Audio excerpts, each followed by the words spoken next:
we'd heard a few up and down things about it, just about how they do the picks and like, we had seen, let's say we'd watched a group of Americans go over there and we were watching the times throughout the weekend and, we're seeing, oh, this is the fastest person we have over there right now, and then they would get eliminated, and the next day our next fast person eliminated, and then it came down and our slowest rider got picked, and we went out there and pretty much America embarrassed themselves showing a bad or showing not our fastest rider. Sure. And so and then we've heard all the things about like, oh well, they'll leave Red Bulls out, and if you grab one then they see that you're not fully committed to your diet and stuff like that, and it's like, well, yeah, but at the same time, I'm a 12-year-old kid, and I want to have a little bit of leeway, a little bit of freedom, and I do regret some of that now.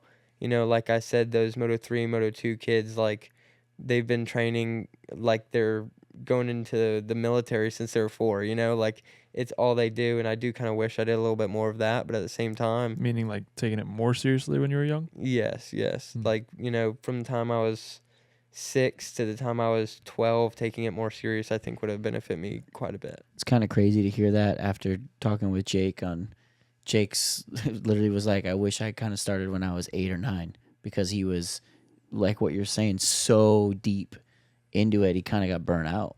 Really? Yeah, when he was 19 and he got a factory superbike ride. And so it's interesting to hear the opposite, right? And it's not like you didn't have enough like laps, right? No, It sounds yeah, like you're cutting enough laps, and but that's crazy to hear, like timing wise, that you're like, if I had 2 more years, You're 18 and already wishing you started earlier. That's crazy. Well, yeah, and like I had all the opportunity to do it. Everything I could have needed or could have wanted to do it, I could have. But when you're 6 years old, you're not thinking about, oh, I shouldn't eat this candy bar. So like, it's just so much more serious over there, and everybody's pretty much raising their child since they're a kid to be a MotoGP racer, and so it's just hard to compete with that. Yeah. Oh, it is. I can see it from both sides. I mean, I guess we'll talk to you in 10 years and see where you're at and see what you've done and see how you feel about it. Because, you may or may not feel differently. Haven't had like a normal childhood. There's something to be said for that too. You only get one shot at that, and that's kind of what Jake was saying. He was riding every day. It was boot camp more or less for him. Granted, he went to public school and so on and so forth, but he was burnt out. And it's easy to get there, I think. You know what I mean? Especially when the times are good. Like, relatively speaking, you're having a good time right now, right? So there's always 20/20 or 50/50 or whatever you say on that. But hindsight, yeah. There's always hindsight. Yeah, I mean, it's interesting. I mean, when we were growing up, we were winning a lot too, and doing, on the podium. You just never think it ends, right? You never think you're gonna have a bad year, right? Because you're like, well, I'm here.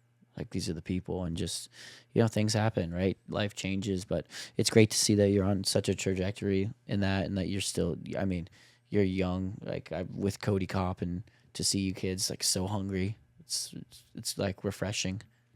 We were talking about the media thing before. Has Yamaha signed you up for like any media training? Have you done anything like that? So I have been working on getting in on something like that. Just started talking about it. Honestly, at the end of last year, probably, because I get I get a hard time for being too much like a robot, not showing. I get up on podium and I just smile, whole whatever, and I went and did a commercial for Yamaha, and the media people were there, and they were like, you're so hard to get any pictures of or do any media for, because we get the same thing every time. You stand up there and you smile, and you do the exact thing, but stop being a robot, go out, show some emotion, show what's going on. And that's like you were talking about Hayden Deegan earlier. You love him or you hate him, he has the attention because he's not a robot, because he has a personality. So I do definitely think I need to work on some of that. It's funny though, because that's like the polar opposite of when we were your age racing. It was like you had to be a robot, because if you didn't, you're doing something wrong, you might get in trouble.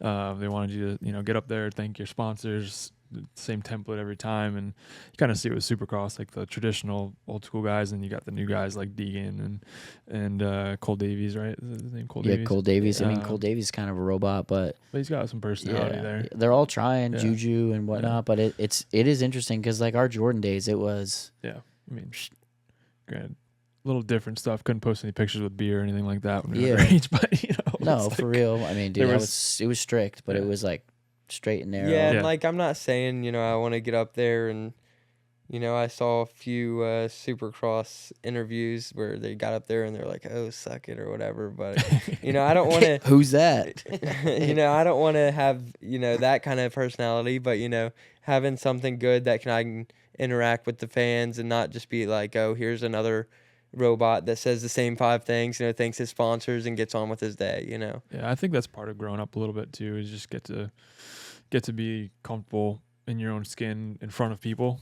The way Right. you are behind closed doors. I think that's what Hayden's so good at. Is he's grown up with a camera on him. So like he even so much so that he's probably acting a lot of the time, right? But he's grown up in front of the camera, so he's comfortable with just being kind of what he thinks is Whoever, whatever he wants to whatever be. he wants to be. And Right. he's comfortable with what goes out. He knows if he says it, it's going viral, Yeah. right? So like whatever he says is kind of, where it's tough when you're right. Ooh, should I have said Yeah, that? yeah.